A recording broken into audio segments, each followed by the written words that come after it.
Hello there, and welcome to the Transformation Success TV show. And today, this is the Financial Wellness Show. I am so excited to be here, and I have today with me my guest and co-host, Mary Fox. Hello, Mary. Hi there. And I almost said Miss Peggy Buck. Hi, Peggy. Hi. Glad to have you both on the show. Both these women are experienced in the world of financial management. Now, Peggy has been in sales for a number of years, but she's now teaching a course called Prosperity 101. And boy, do I want to hear about that Prosperity 101. And so Mary has been in the financial community for 30 plus, and she wanted me to say 40. So I got to say 40. All right, 40 years. But anyway, it's a pleasure to have you both on the show today. We have a great show for you, so I want you to stay tuned. I want you to call your friends and tell them, tune in to the Financial Wellness Show on Transformation Success TV with Dr. Barbara Young. You know, it is an honor and a pleasure really to talk about a subject that is so emotional for so many people. As you know, when we talk about money, there are so many things that are connected with money. Really, when we think of money, we think of it from a spiritual, from a physical, and really, I would say, a mental perspective. So we're going to talk about that today. Our topic today that I chose for all of you listeners out there and for my guest is dimensions of financial wellness.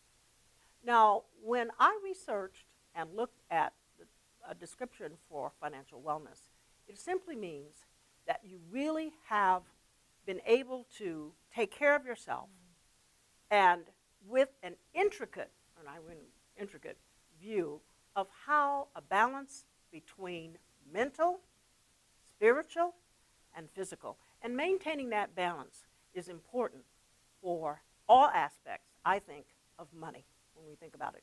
And as I said on an earlier show a couple of weeks ago, there's a lot of emotion tied to money. Yes, it is. When you think about that. And so I believe that the unique combination of spiritual, physical, and mental that we're going to talk about today is going to help many of you listeners out there. So we try to strive to be more prudent and wise in our dealings with money. And so that's why I'm relying on you two experts today, because I'm just going to learn from you guys, really. And so thank you again for being on the show. Yeah. So I want to know, what is your definition, Peggy, of financial wellness? When I think of financial wellness, I think of peace in my spirit and in my soul. I think of balance as well, really knowing where I am, where I want to go, and even in that wellness, having goals to take me even further, but using money as that resource to do that. You know, it's really funny. You mentioned the G word, goals, because, you know, when you start thinking about goals as it relates to money, how many people do you think really have goals? You know, the majority of the population probably does not think about it in terms of goals. I know, Mary, you had talked about it one time about being S-M-A-R-T. Just, what is the S-M-A-R-T in your world? Well, smart, specific. Your goals must be specific. You know exactly what it is that you want to do. And it has to be measurable. You know, where am I going to be from this time in my life until this point in my life? So it has to be measurable. And then it has to be action-oriented, okay? So you have to put into action that whatever it is that you want to do. And then what are the results going to be? What are they going to look like? Okay? And then it has to have a timing. Well, you know, one of the things I find most people have shared with me and how I define financial wellness is knowing where your money is coming from and knowing where it's going. Yeah. Absolutely. And so, and I get pretty emotional when it starts talking about where my money is going because sometimes I'll see a lot more going than coming. So anyway, Peggy, what are some of the things that people come to you for? Because some folks today are really, really, I think, misinformed, number one, don't know. And that's what, well, let me just back up a minute and say, what led you to start Prosperity 101? I'm sure something just, you know, was burning in your spirit about that. Well, actually, Prosperity 101 was born out of financial hardship for my own self. No. I came from having a lot to actually having nothing at all. Being a single parent. That's a big spectrum. Being a single parent with 3 children that I had to raise. And again, always having a lot, but I never had a budget. I never managed my money. And then when I had nothing at all, I didn't know where to go at that point. So I had to really, really buckle down. Wow. And I actually worked a process for my own self, a simple process of always continuing to know what I had coming in, how much I needed, and what was actually going out, disciplining myself and monitoring that. And then a few years ago, and I'm thinking this is just my own simple plan, but a few years ago, I was led to develop a workshop because I saw so many other people that didn't know how much they needed per month, how much was coming in. And even in that case, even if it's not balanced and you don't have enough coming in, you don't know how to make a plan to go get more to meet how much you need every month. Hey, so true. Yeah. I mean, look at you, my God, and where you are today. I mean, and thank you so much for sharing that, because you never know, but a lot of times you think and you reflect back that your experiences, although they were in some sense tragic and hard to deal with, but how you were able to turn that around and then now be able to teach other people. So I admire you and applaud you for that, because, boy, let me tell you, it's really interesting because I share a similar story of being married to a very successful person, and then after so many years, I use my checkbook like a coin purse. And he would say, stop spending, and I'd stop writing checks. And so when divorce came, I really didn't know what to do, how to manage money, and so I went sort of from this status and financial security to really having to come to grips with learning how to manage your finance. So is that the biggest issue that people come to you, rich, poor, or what is the biggest issue that they come to you for? I would say the biggest issue, or the thing that I hear most frequently when people come to ask me to help them, is I need to get out of debt. I've got this mountain of debt. I just need you to help me with getting out of debt. Yes. And so the questions that I ask them is, do you operate with a monthly budget? Do you know how much comes in and how much you need for every month for your household? And do you know how much goes out? And a lot of times the answers are, no, I don't need that. I don't need that. And I'm not keeping a budget. I just need to get rid of this debt. So the anxiousness that they have with having the debt, they're so focused on that, they don't understand you need a firm foundation. Because I can teach you a really simple process to get out of debt and to accelerate and get out of it quickly. However, if we don't address the behaviors that got you in debt, you'll get out of debt and back in debt again. And so when you talk about mental health and things like that, we just really have to have a firm foundation and take it one step at a time. I wonder, how many people are really mentally stressed with this debt, and that, oh my goodness, and it hangs over you. I've been there, and really didn't want to look at how much debt I had. No, we because don't. I think it's like you want to ignore it. Maybe it'll go away. You just want to think about it. And yet you'll still do that, purchasing, buying those things, because really, Mary, I'm sure you can address this, purchasing things satisfy other needs. Right, it's instant gratification. And Peggy touched on something in terms of discipline. What do you need to do in order to stay out of debt? As you say, it's easy to get out of debt, but what were some of those behaviors that got you there in the first place? What mental challenges that you had where you would replace that happiness with a new purse or a new pair of shoes, or any materialistic things that will replace the void perhaps that's in your life.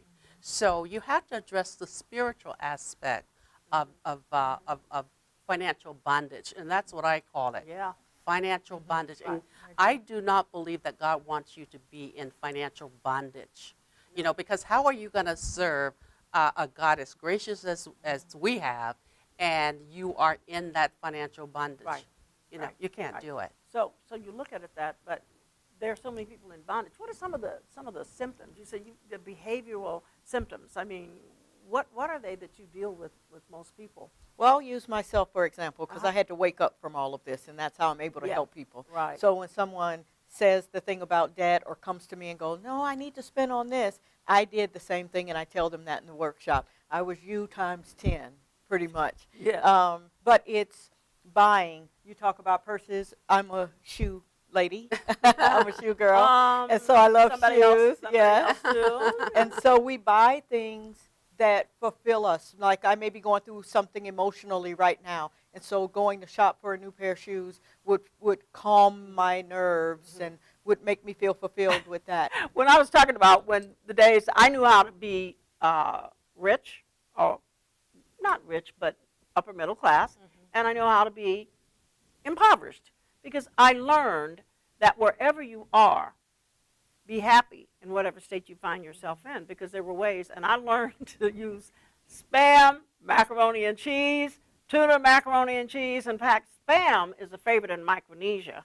I said also Hawaii, but Micronesia, you will win friends with Spam.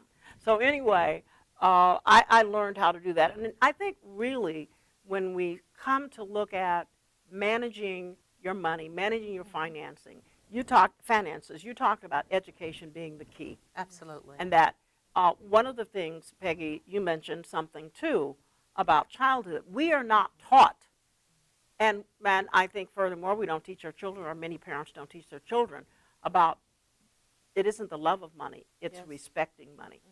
Money is a tool, but we have to see it as a tool, not as a medication. That's correct. So for many of us, it was, I was, did some of the same things too, but trying to fulfill a void in an unhappy marriage. And so I bought clothes and clothes and clothes and shoes to fill that void, until one day I met a man that I found out I didn't need those shoes. I didn't need all those clothes. So Mary, how about you? Did you go through where you felt you had to fill a void with? Well, absolutely, and not only filling a void. I came up from a family of 14.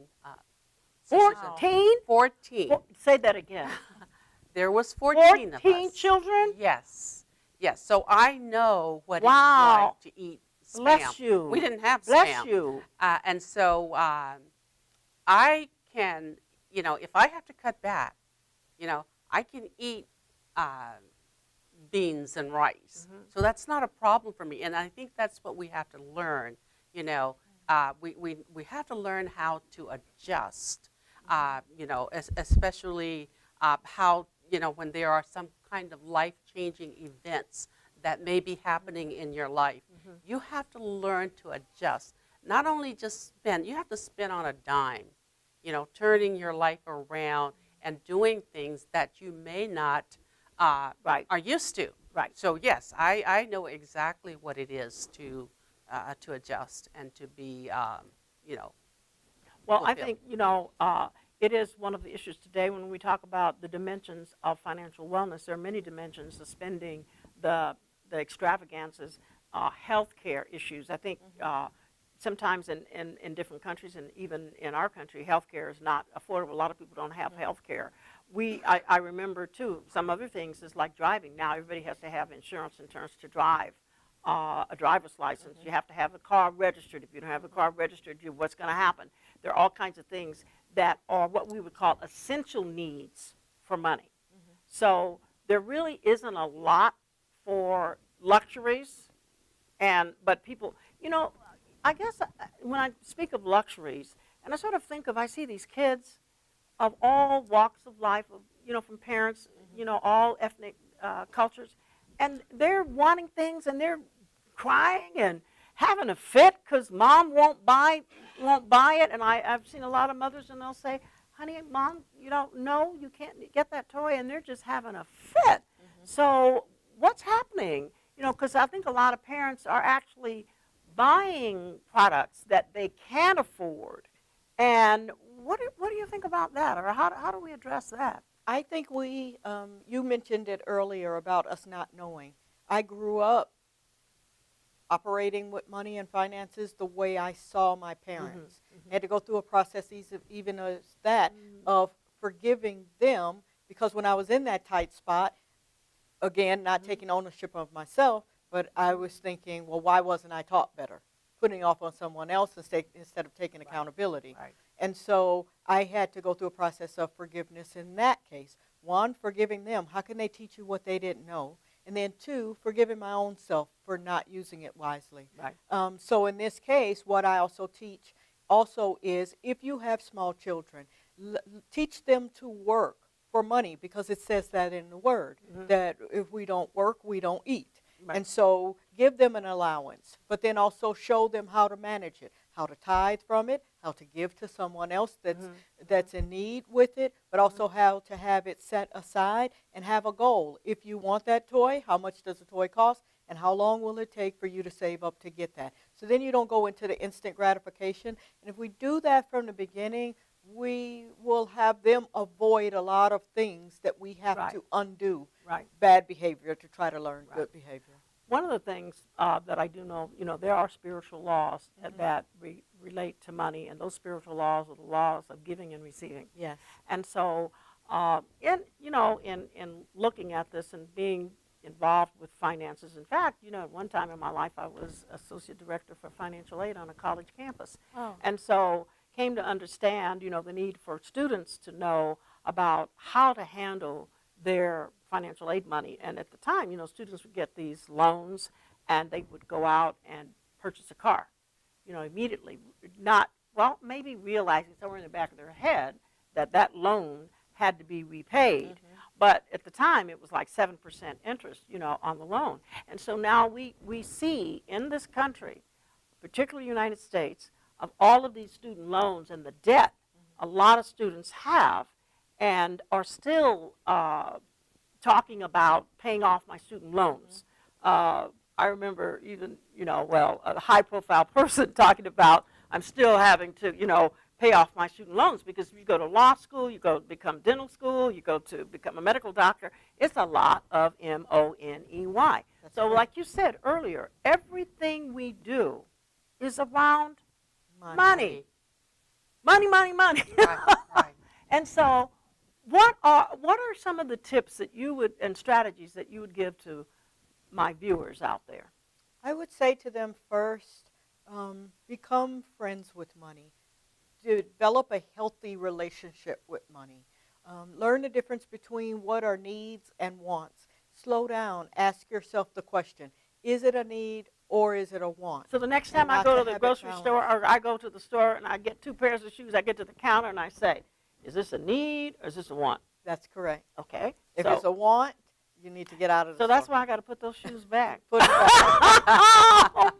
That's okay. And if you built that into your budget, you could purchase a pair of the shoes, but maybe you don't need both pair. Maybe you need one that would go with either outfit. But you said a key thing. I have to build it in my budget. Yes, you have to build it in your budget. So I see Mary over there shaking her head. Absolutely. Shaking her head. So Mary, you're saying it's got to be in the budget. Absolutely. So do I actually set up a budget that says, and this is for my listeners out there, my viewers, that I've got to say, okay, this is for goods and services, or this is for entertainment, and this is for my bills. First of all, I got to see how much. If I have to pay all my bills and I have nothing left, then I don't have anything for entertainment. Do you hear that, folks? I don't have anything left for entertainment. Well, you can be entertained. You don't have to go out or go to the movies.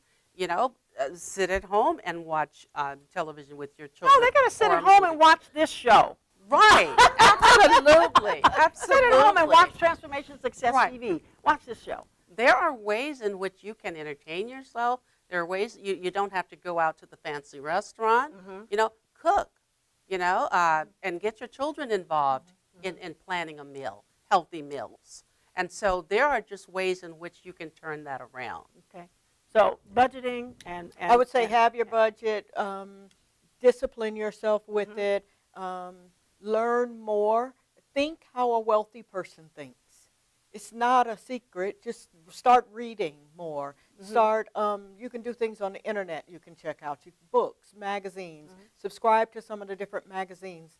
Learn, and just the more you invest in your knowledge of that, the better off you're going to be. But also be honest with yourself with that. That's what I would say. Do you think? I've heard. Napoleon Hill wrote this book, Think and Grow Rich. Yes. And then there's the other book, Rich Dad, Poor Dad. Yes. Which talks about finances. And when you look at all of these books, and there are others out there on finances, building financial wealth, it all stems from a mindset. Yes. Do you agree? I agree. Okay. So how do we develop, because you're going to take somebody here and then who's been spending out of control, and they got to have a complete new mindset about money and the use of it and the love of it. And how do I give? Because let me tell you something else what I just threw out here that I just learned. Researchers took a look at wealthy people versus poor people. And what they found out is that wealthy people do not have empathy for the poor people. And this was done, connected. I'm not saying all wealthy people, so please don't write those letters to me letting me know. I'm not indicting all wealthy people. But this was a researcher that conducted this research with a number of wealthy people. And so he said the reason why, one of the things they found through this research was that wealthy people versus poor. If a poor person needs his lawn cut, he borrows his neighbor's lawnmower. If a wealthy person needs his lawn done, he hires a landscaper. If a poor person, his car breaks down, he borrows his cousin's car to get him to work. If a rich person's car breaks down, he goes out and he buys a new one. So that causes this lack of empathy or compassion for poor people. This was very, very interesting and insightful for me to see how much of this is valid, because how a lot of these people, they miss out on the law of giving and receiving. And yet I know this for a fact, that there are many people in this country who give, and they give generously. So I don't want to make any indictment on folks who are in this country and other countries that give and give to the poor and help the needy. But there are some who, you would never know that they are wealthy, and they die. And I mean, all of us are going to end up, on that end, dead. Right. And what happens to the wealth? So speak to me a little bit about those two laws of wealth and power and the laws of giving and receiving, because I think it's important that people understand that as it relates to money, because the more you give, the more it comes back to you. Yes. I don't think people understand that. I teach this in my classes, that it is a resource, but we all have a purpose. So if I was to say the gentleman that cuts the lawn, I would empower him to start a business doing that, keeping up with how much he's spending and how much he's taking in, and then also in his part of that, maybe as the business grows, he can empower someone else and give them a job to keep them going. And so in that case, he's actually giving as well. If I'm saying this with just giving and receiving, we do have a purpose in life. Money is tied into that. We have to have the resources to be able to do it. But I believe when we manage our money well, we get more that comes in, so that I can be anywhere on the street and I can hear this person needs that money. Slip them some money. Or I can talk to a friend and they are in need of money, or they're starting a business and they want to, they need resources for that. They need sponsors for that. But because I've managed my money well, and then I'm looking within and know that God has given me the word, you're the answer to their prayer, then you're able to use that money to be the answer to someone else's prayer. Now, Mary is doing something, Mary, that I want you to share, where you're really specialized in helping women in particular. Not that we're leaving out you men, so don't think we're leaving you out. But you're working with women, seasoned women, I might say, in order to have that quality life later in life. And some of us are getting there. I'm not there yet. I shouldn't tell that. But tell us a little bit about what you're advising the seasoned women to do in terms of financial protection and helping them. Right. As you know, this is my encore career. I like that word. I'm working for a company called World Financial Group, and I am an agent in terms of I provide information and products, solutions, rather than calling them products. I offer them solutions to wealth. And just the other day, I met a lady at the mall, and she said, "You look familiar." And so it turns out she was a client of mine from the banking days. And so she is in education. She works for the school district. And so I was sharing with her the things that I do. She is ready to retire, maybe in another couple of years, but she is, again, she's one of those baby boomers who has not been able to save for retirement. So what is she going to do? What is she going to do in terms of her money being available to her when she, because we women, some men are living longer now. And so what you want to do is you want to be able to have your money to outlive you. And also you want to leave a legacy for your family. And so, as I said, I'm in the insurance business, and we are looking at financial education, and we also have financial planners who will sit down with you. We do what we call a kitchen table presentation. We come into your home, and we look at exactly what your financial situation is, and then we go from there. What can you afford? And not only do we have you identify those solutions that we have for you, we also offer people like myself the opportunity to start a new career. Because a lot of the baby boomers, they're not ready. They're not ready to retire. I'm actually discovering that more and more, Mary, not to cut you off, that there are a lot of seasoned folks who are really still able-bodied and want to do something and want to be productive. Yes. And I think it behooves us in society here to see what we can do to help them, particularly these women who want to do more. And you really gave me an idea. And I retired 6 years. I stayed at home. Did absolutely nothing in terms of, to me, that was fulfilling and rewarding. And so at the ripe age and of the, I'm not going to tell, I went and I took my state license and passed the first time. Studied for 2 weeks, and I got my my state insurance license and health. So I'm also helping those women that are ready to retire, talk to them about Social Security, how to sign up for it. Thank you so much for sharing that. Thank you. Mary, I really want to admire both of you because you're doing some very productive work with individuals, and I'm really happy to have you on the show today to really share with our viewers out there about financial wellness and dimensions of financial wellness, because there are certain dimensions, and we tried to cover those, and I believe we did, in terms of psychological, mental, and spiritual dimensions of acquiring financial wellness. So are there any last-minute tidbits you'd like to give to the listeners out there? Viewers? Viewers, I would say, know where you are. Know your number. How much do you need to effectively manage your household monthly? And how much do you have coming in? Don't be afraid if you don't have enough coming in, because you've started already with that. And Mary said something earlier about have a plan of action. Put a plan together, and this could be the first day to the best days of your life, if you will. Great. I want you to take that step that she said, Mary. Any last-minute comments from you? Yes, I just want to make one comment, and just we as seasoned individuals. Not you, not me, not me. And I heard this from the lady the other day at the luncheon, and she said, it's not your ability that God is looking for you to do. It's your availability. So make yourself available to those that need help. Those people that need help in terms of financial literacy. Be available for them. That's very good. So I want those of you out there who are financially literate to reach out and help a neighbor, help a friend, and give them a helping hand. I really have enjoyed this show today, and I'm just so excited that I've had Miss Peggy Buck and I've had Miss Mary Fox. I love that name. Love Peggy Buck and Miss Fox.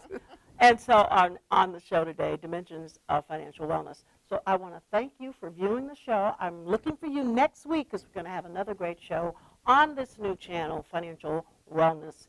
And stay tuned for another show. Now, I want you to remember, write your questions or your comments about the show. If you like the show, if you'd like us to talk about other topics that relate to financial wellness and health, please do so and contact me at drb@transformationtv.com. Looking to hear from you. Thank you for viewing, and see you next week. That was great.